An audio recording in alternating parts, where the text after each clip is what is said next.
The unconscionable attack on Israeli civilians by Hamas gunmen on October 7 was marked by murder, rape, torture, and kidnapping. On the bloodiest day in the country's 75-year history, an estimated 1,300 were killed, over 3,300 wounded, and approximately 150 Israelis were taken hostage. Kars Ray, a fellow with the Jewish Leadership Project, stated, "This is the greatest loss of Jewish life in a single day since the Holocaust." The Hamas invaders were not soldiers, they were assassins. The Hamas charter calls for the ultimate annihilation of all Israeli Jews, followed by the annihilation of Jews around the world. Sound familiar?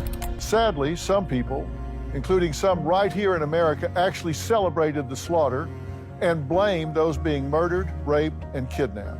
Many of America's most respected elite universities are not only indulging, but actually endorsing sanctioned student organizations holding celebrations for the murders.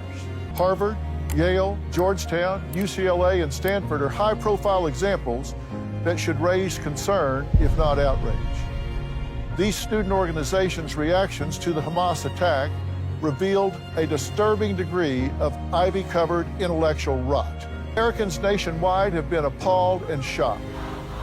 The leadership of these supposedly highly sophisticated schools are so busy virtue signaling and coddling students who think that words are violence, but violence, horrific, inhumane violence, is social justice, that they have forgotten it is their job to teach their students to think and to test reality. Instead of training tomorrow's leaders, they are profoundly demagnetizing our culture's moral compass among the college population. Senator Cory Booker commented recently that there was a time we took pride in calling out bad behavior and bad actors, calling evil evil and hatred hatred.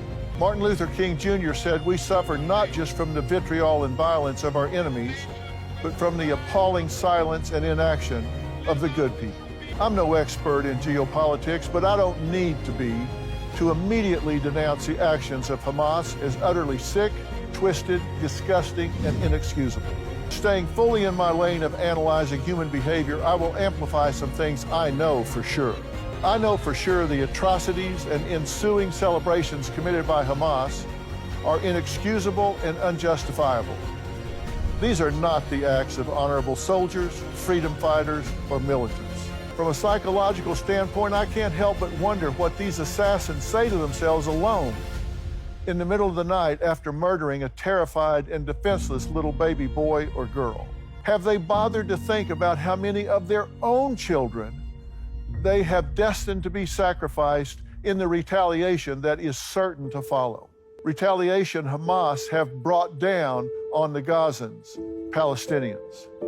I know for sure that allowing the university-sanctioned organizations to celebrate the sadistic acts of terror without consequence confirms these enlightened woke universities are failing miserably in shaping, educating, maturing the minds of those students. It is the educator's job to teach critical thinking that will lead to rational response, a skill set in short supply in today's world. Perhaps such training on how to think would have led these students and their organizations to realize they are not actually supporting Palestinians and Gazans when they are supporting Hamas. Hamas are not even Palestinians. You cannot negotiate with people whose only acceptable outcome is to murder you and your entire race. Seriously, have some of these people gotten together and collectively lost their minds? We know right from wrong, and we must stand up for what we believe and know is right. We must call out these institutions.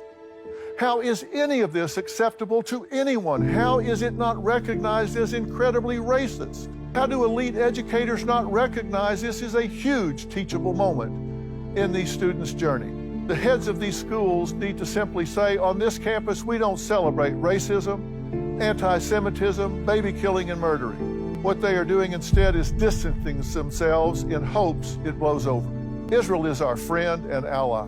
They don't need us to just be their friend in good times. They need us to be their friend in bad times, to be their friend when it is easier not to be. Good friends are the ones coming in the door when everyone else is going out. This is a really great time to show Israel and the world who we are. Welcome. Thank you.